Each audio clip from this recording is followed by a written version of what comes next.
அல்லாஹ் நமக்கு உணர்த்துகிறான். 8வது சூரால 60வது ஆயத்தில் அல்லாஹ் சொல்றான், வஅஇது லஹும் மஸ்ததஅதும் மின் குவ்வா வமிர் ரிபாத்தில் கைலி துர்ஹிபூன பிஹி அதுவல்லாஹி வ அதுவக்கும். தெளிவாக சொல்கிறது குர்ஆன். உங்களால் முடிந்த அளவு நீங்கள் உங்களை தயார்படுத்தி வைத்துக் கொள்ளுங்கள் எதிரியை சந்திப்பதற்காக. ஒமிர் ரிபாத்தில் கைல், அது குதிரை படையாக இருந்தாலும் சரி, எதிர்த்து போரிடுவதற்கு தயாராகுங்கன்னு சொல்லுது. சொல்லிட்டு அதுக்கு பிறகு அல்லாஹ் ஒரு வார்த்தை சொல்கிறான், எந்த தயாரிப்புகள்ல நீங்க ஈடுபடணும் தெரியுமா?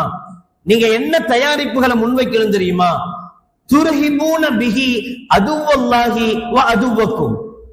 உங்களுடைய எதிரியையும் அல்லாஹ்வுடைய எதிரியையும் எது பயங்காட்டுமோ அப்படிப்பட்ட தயாரிப்பை நீங்கள் செய்து வைத்துக் கொள்ளுங்கள் என்று அல்லாஹ் சொல்றான்.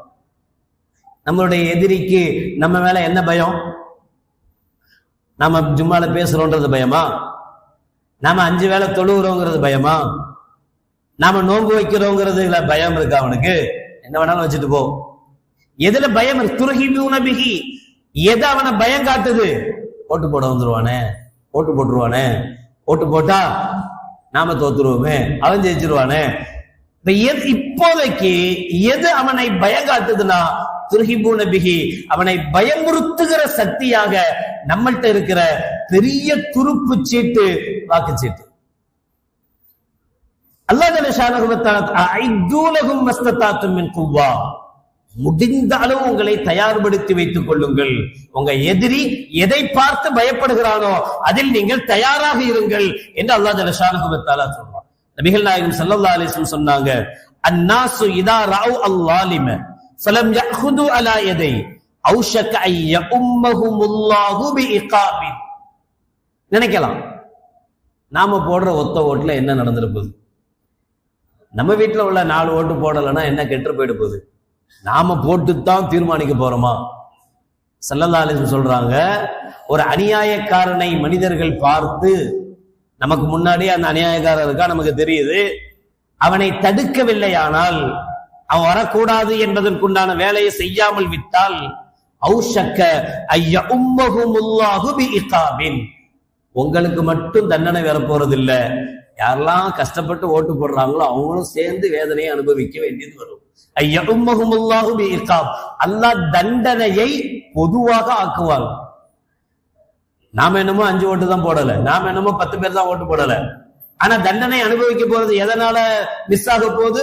இப்படி நினைக்கிற ஒவ்வொருத்தருடைய எண்ணங்களின்படி, இப்படி நினைக்கிற ஒவ்வொருத்தருடைய முயற்சியின்படி. ஒரு கசப்பான உண்மையை சொல்லவா? தமிழ்நாட்டினுடைய தொகுதிகளுடைய வாரியாக எடுக்கப்பட்ட கணக்கின்படி இஸ்லாமியர்கள் அதிகம் வசிக்கிற பகுதிகளில் ஓட்டு எண்ணிக்கையின் போது ஓட்டு பதிவு குறைவாக இருக்கிறது. குறிப்பா துறைமுகம், நாம வசிக்கிற துறைமுக பகுதியில நீங்க எடுத்து பாருங்க. இப்பவும் ஒண்ணு கேட்டு போல, ஏப்ரல் 23ஆம் தேதி ஓட்டு போட போறோம்ல, ஓட்டு போட்ட பிறகு சாயங்காலம் 6 மணி 7 மணிக்கு எங்கெங்க எந்தெந்த தொகுதியில எவ்வளவு ஓட்டு பதிவாச்சுன்ற லிஸ்ட் வரும். கொஞ்சம் பாருங்க. அதுல நாம இருக்கிற துறைமுக பகுதி எங்க இருக்குன்னு பாருங்க. நம்மள எவ்வளவு பேரு ஓட்டு பதிவே செய்யறது இல்லை. அதைத்தான் அல்லாஹ் சொல்றான், அது தப்புங்கிறான். நீங்க உங்களுடைய சாட்சியத்தை பதிவு செய்யாமல் இருப்பது தப்பு, தவறு, பாவம். நீங்க பதிவு செய்யணும், நீங்க அடையாளப்படுத்தணும். நான் போன தடவையும் பல தடவையும் சொல்லியிருக்கேன், நாம நல்லவனை அடையாளப்படுத்தல, இருக்கிற கெட்டவன்ல கம்மியான கெட்டவன் அவன் என்பதை அடையாளப்படுத்துறோம், அவ்வளவுதான். நினைச்சிடக்கூடாது அப்ப அவன் மட்டும் பெரிய ஒஸ்தியா, இவன் தான் கெட்டவன். எல்லாம் கெட்டவன் தான், நமக்கு முன்னால் இருக்கிற எல்லாமே கெட்டவன் தான். கெட்டவன்ல எது நமக்கு சாதகமானது, எதனால் நமக்கு பிரச்சனை இருக்கு? நாம என்ன, நம்ம இல்ல, நம்ம குடும்பம் இல்ல, இஸ்லாமியர்கள், முஸ்லிம்கள், எது இஸ்லாமியர்களுக்கு பாதகமானது யோசிக்கணும்.